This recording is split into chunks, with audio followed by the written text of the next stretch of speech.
Hello everybody, Becca Switzer here. If you've been following the last several days, I've been kind of examining some things, values in life like forgiveness, which can sometimes be a tough topic. And I did want to share with you something that I really uncovered for myself today that might be helpful to you guys moving forward with a similar situation. So as you know, we've been talking about forgiveness. What does it mean? You know, trying to define it and stuff like that, and trying to let go of that battle in between you where, you know, your ego doesn't want to forgive because it's like, but they hurt you.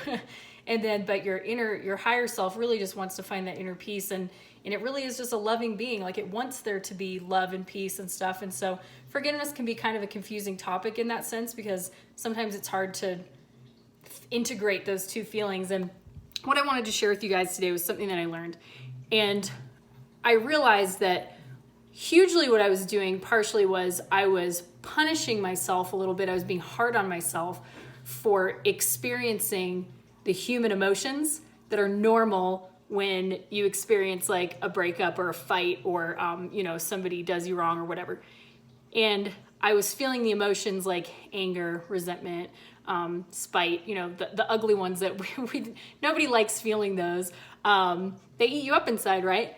But I was like almost trying to rush myself to get over those feelings, like almost telling myself, like, don't you know better? Aren't you better than this? Like, I thought you were a loving person. I thought you were a kind, compassionate, like forgiving person. Do kind, compassionate, forgiving people feel anger and resentment and bitterness and spite?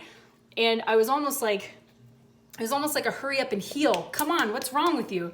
And I didn't realize that I was doing that to myself. And what I realized today was sometimes forgiveness takes time. Like, we have to give ourselves the opportunity to feel all the feelings that we feel, even the ugly emotions that are like this. And then one day you think you're fine. And then the next day you're like, ah, right? Like whatever the situation is. And if we don't allow ourselves to feel those very normal, very valid emotions, we stunt our healing, or we never arrive at the destination of being able to truly forgive. That's when things come out like, I'm telling you that I forgive you, but you know good and well in your heart, you don't mean it, right? Or, this is something that happened to me when I got divorced. Divorce is always an ugly situation, but I was not prepared for the grief that came, even though it was kind of my decision to move on. I really, really struggled with the feelings of grief. And I just didn't know any better. Instead of knowing that these feelings are normal and they're going to persist for a while, like this is a sad, ugly situation. There's a lot of emotions tied up into it. Instead of just allowing myself to feel those and letting them come and go and not judging myself for them, I was fighting them tooth and nail. And unfortunately at that time, and I know much better now, but unfortunately at that time, the only thing that my ego knew how to do to try to protect itself from this incredible pain was to lash out at the other person. Well, make it their fault, right? And I wasn't consciously doing this, of course. It was just, that's what the byproduct was. But what was happening was I was just desperately trying to make them wrong, make them the bad person, have them own up to their side of the street, because otherwise we wouldn't be in this mess.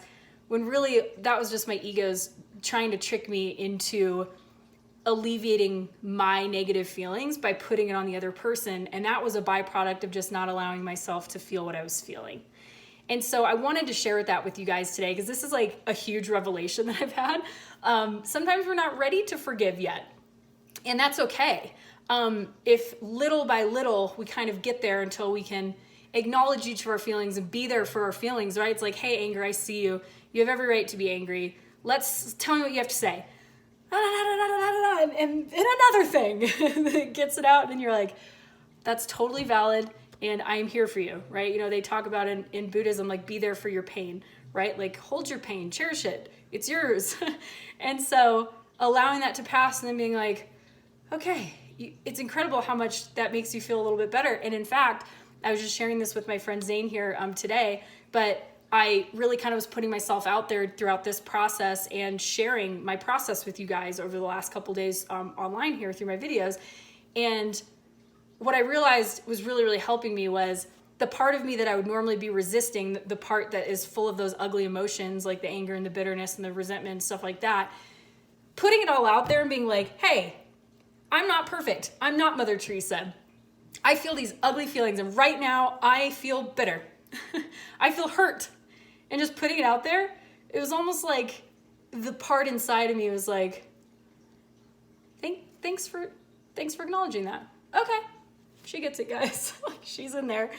And so that was actually profoundly helpful for me, and just like letting go of some of those feelings and stuff like that. So all of this to say, we are human beings, and even the most conscious and elevated and loving of us, it's foolish and unhealthy for us to try to resist the feelings that come up, even the ones that we don't want to feel. We have to let ourselves feel those and not judge ourselves for them, understanding that it's just part of the human experience, and those feelings have something to tell you. So if you listen to them and instead of acting on them, and that's something that I'm really trying to do over the last couple years of my life, is like when I feel those feelings, instead of trying to bypass feeling them by projecting them onto somebody else and attacking the other person or saying something I would later regret or that's mean or whatever, and I still slip up sometimes, but it's like, sit with that feeling and then let it go. And then another one's gonna come, surely, and then let it go. And eventually, it kind of just diffuses, and you're left with your heart-centered self, which is just saying, yeah, that sucked, but you're okay, you're safe. And you still have love for everybody because everybody's just like you. We can't judge people for not being as conscious as us, or like treating us the same way that we treat others. They're not us, right? And as much as we allow ourselves to feel disappointed when people do let us down, we're all human. Nobody's perfect.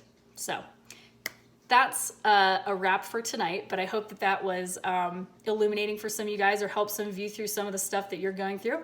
I know it was profoundly helpful for me. So as always, love you guys. I'll catch you on the next one. Have a wonderful day. Bye.